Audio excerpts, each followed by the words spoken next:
जय गुरुदेव। महामुनि वीतहव्य की कथा। महामुनि वीतहव्य संसार रूपी भय देने वाले आधि व्याधि में आकार युक्त संसारिक क्रियाकलापों से वैराग्यपूर्ण हो गए। वे केवल निर्विकल्प समाधि से ही प्राप्य परमात्मा को जानने की इच्छा से स्वरचित कुटिया में अपने बिछाए हुए सम और शुद्ध आसन पर बैठ गए। फिर बाह्य अभ्यंतर समस्त विषयों का परित्याग करके विशुद्ध मन से क्रमशः विचार करने लगे। कितने आश्चर्य की बात है कि यह अत्यंत चंचल मन बलात् एक विषय में लगाए जाने पर भी तीव्र जल तरंगों में बहते पत्तों की भांति कभी स्थिर नहीं होता। यह घट से पट, पट से शकट, यहाँ से वहाँ झट एक विषय से दूसरे विषय पर वृक्षों पर बंदर की भांति दौड़ जाता है। इंद्रियों, तुम चंचल मन के ही द्वार हो। तुम सब अलात चक्र अथवा रज्जू में सर्प की भांति मिथ्या ही हो। जैसे सर्पों से डरा हुआ पथिक उनसे दूर रहता है, वैसे ही दोष रहित चेतन आत्मा भी मन इंद्रियों से सर्वथा दूर रहता है। मूर्ख मन, मैं चेतन हूँ और तुम जड़ हो। मैं चेतन हूँ, तुम्हारी यह वासना मिथ्या और निरर्थक है। जड़ चित्त, तुम चक्षु आदि इंद्रियों का आश्रय लेकर उपहास का पात्र मत बनो। न तुम करता हो और न भोक्ता, तुम अन्य साक्षी आत्मा के द्वारा जाने जाते हो, अतः जड़ और मिथ्या हो। तुम स्वभाव से ही जड़ हो। भला जड़ में ज्ञाता, कर्ता, भोक्तापन कैसे हो सकते हैं? रे चित्त, तुम स्वभाव से ही अस्तित्वहीन मिथ्या हो और सर्वज्ञ साक्षी द्वारा जाने जाते हो। जीवात्मा ही अपने को अपने से भोक्ता, भोग्य, करण, उपकरण आदि जगत के रूप में स्वप्न की तरह रचता है।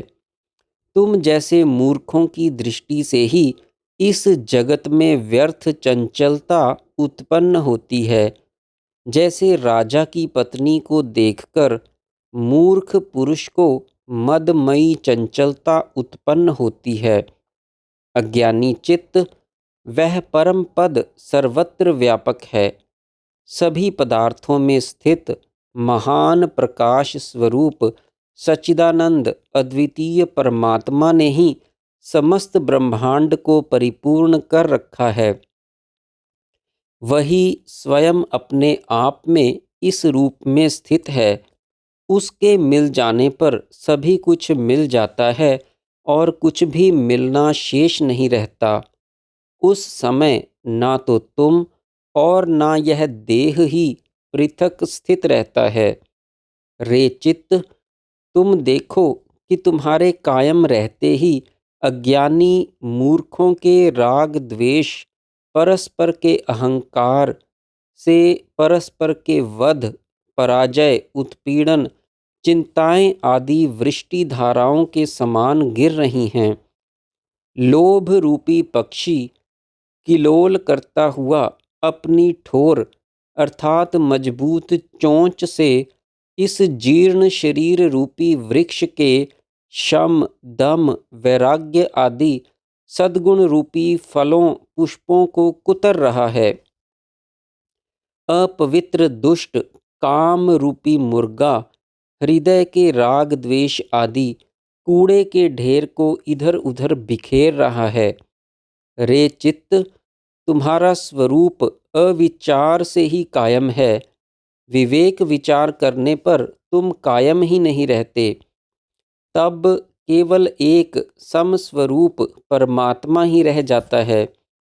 विवेक विचार से तुम्हारा विनाश हो जाने पर समता, शांति, सरलता, क्षमा, दया आदि संपूर्ण श्रियाँ ज्ञान प्रकाश से युक्त हो वैसे ही प्रफुल्लित हो उठती हैं जैसे प्रातः काल में कमलनियाँ। तुम्हारे रहते हुए अज्ञानमयी मोह अंधकार महारात्रि में जो अविवेक रूपी उल्लूक एवं इच्छा कामना वासना स्पृहा आदि पिशाचनियाँ उछल कूद मचाती रहती हैं, वे सब तुम्हारे ना रहने पर नष्ट हो जाती हैं। रे चित्त, अविचार अविवेक से तुम प्रकाश के न रहने पर अंधकार के समान प्रकट हो जाते हो और विचार विवेक से वैसे ही नष्ट हो जाते हो जैसे प्रकाश से प्रबल अंधकार। अतः तुम कुछ भी नहीं हो, एकमात्र परमात्मा ही परमात्मा स्थित है। फिर वीतहव्य अपनी स्थिति यूं विचारने लगे, सौभाग्यवश मैं सब चिंता शंका भ्रम तृष्णा आदि ज्वरों से मुक्त हो गया हूँ। मैं तुरीय पद रूप अपने आत्म रूप परमात्मा में स्थित हूँ। विवेक विचार पूर्वक जिसकी स्थिति ही स्थिर नहीं हो सकती वही चित्त है और उसी का रचा हुआ यह संसार है। किंतु सब के ना रहने पर भी जो रहता है वह परमात्मा तो अवश्य ही है। सब प्रकार के संकल्प विकल्प रूप मलों से रहित उस आत्मा में यह आत्मा है ऐसी कल्पना भी नहीं हो सकती, क्योंकि एक अद्वितीय परमात्मा में इदम रूप से अन्य वस्तु की सत्ता से होने वाली कल्पना कैसे हो सकती है। इसी कारण मैं यह आत्मा हूँ ऐसी कल्पना ना करता हुआ मैं अद्वितीय मौनी होकर उसी प्रकार अपने विज्ञानानंद घन परमात्म स्वरूप में स्थित हूँ जिस प्रकार सागर में तरंग तथा आवर्त। उन महामुनि वीतहव्य का मन अत्यंत विलीन अर्थात सत्वमात्र स्थित हो गया था। अतः वे प्रशांत महासागर के समान सौम्य भले लगते थे। जैसे ईंधन के जल जाने पर अग्नि की ज्वालाओं का संचरण शांत हो जाता है, वैसे ही उनका प्राण संचार क्रमशः उनके हृदय के अंदर ही शांत हो गया था। उन समाधिस्थ मुनि के दोनों नेत्रों की स्थिति से उनकी वृत्ति नासिका के अग्रभाग में दोनों ओर बराबर फैली हुई लगती थी। वे 300 वर्ष तक गुफा में समाधिस्थ रहने के कारण कीचड़ से ढकी हुई शिला मूर्ति के समान लगते थे। 300 वर्ष का बहुत लंबा समय उनके लिए मुहूर्त के समान बीत गया। ना तो उन्होंने शरीर का ही त्याग किया और ना ही सिंहों की गर्जन, हाथियों की चिंगाड़, भयंकर विद्युत वज्रपात, भूकंपों के विनाश और मनुष्य आदि जीवों के कोलाहलों से उनकी समाधि ही भंग हुई। 300 वर्ष पश्चात वे महामुनि स्वयं ही समाधि से जाग गए। उन्होंने परम पद पर ब्रह्म परमात्मा की प्राप्ति कर ली थी। वे सब भूतों में आत्मभाव होने के कारण सभी लोकों को ब्रह्म रूप ही अनुभव करते थे। उनका यह जगत मनोमय भ्रम तुल्य होकर भी परमार्थ दशा में केवल सच्चिदानंद स्वरूप ही था। जब तक इस जगत को तत्व ज्ञान द्वारा सच्चिदानंद ब्रह्म रूप ही नहीं जाना जाता, तब तक यह अज्ञानी के हृदय में वज्रसार की तरह अत्यंत दृढ़ रहता है। किंतु यथार्थ रूप से जान लिए जाने पर यह सच्चिदानंद स्वरूप ही हो जाता है। इसका मनोमय भ्रामक रूप तत्व ज्ञान से विलीन हो जाता है। विस्मरण ही करने योग्य असत्य जड़ दृश्य संसार की विस्मृति और स्मरण करने योग्य सत्य स्वरूप परमात्मा की सुस्पष्ट स्मृति हो जाने पर उनका अंतःकरण इच्छा अनिच्छा से रहित हो गया।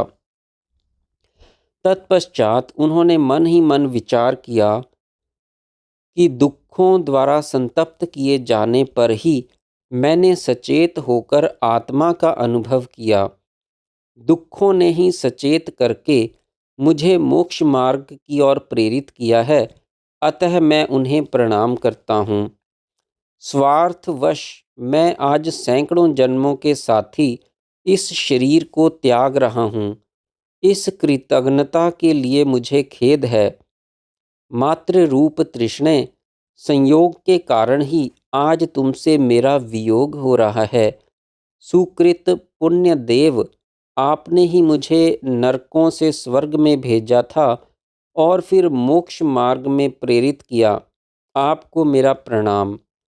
जिसके संबंध से मैंने दीर्घ काल तक अनेकों योनियों का उपयोग किया, उस अज्ञान को प्रणाम। सखी तपस्विनी गुफा संसार रूपी अरण्य में खिन्न होकर भटकते हुए मुझे मातृवत संरक्षण और समाधि में स्त्री के समान व्यवहार करने के लिए तुम्हें मेरा प्रणाम। संकट, गड्ढे और झाड़ियों में अवलंबन देने वाले दंड, तुम्हें प्रणाम। मेरे प्रिय प्राण समुदाय, अब तुम महाप्राण प्रकृति में विलीन हो जाओ और मैं परब्रह्म परमात्मा में विलीन होता हूँ, क्योंकि इस नाशवान जगत में उन्नत का पतन और संयोग का वियोग सुनिश्चित है। नेत्र इंद्रिय आदित्य मंडल में, घ्राण इंद्रिय पृथ्वी में, प्राणवायु अर्थात स्पर्श इंद्रिय त्वचा वायु तत्व में, श्रोत्र इंद्रिय आकाश में और रसन इंद्रिय जल में प्रविष्ट हो जाएं। मैं ओमकार की अर्धमात्रा से लक्षित पर ब्रह्म स्वरूप परमात्मा में अपने आप ही अंतःकरण से रहित होकर शांत हो रहा हूँ।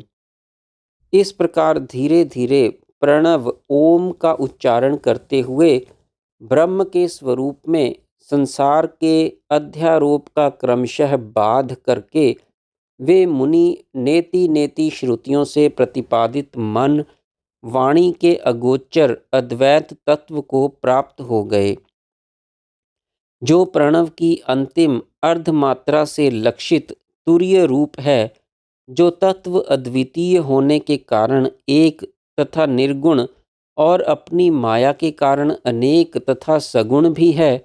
उसी में वे मुनि विनष्ट चित्त अंतःकरण हुए उसी प्रकार मिल गए जैसे घड़ा फूटने से आकाश में आकाश।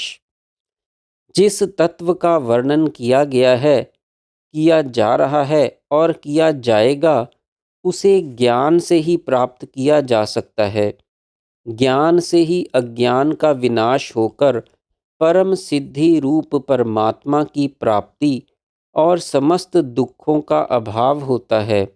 अतः मनुष्य को ज्ञान प्राप्ति के लिए पूरा प्रयत्न, पुरुषार्थ, साधन, विचार करना चाहिए। जय गुरुदेव।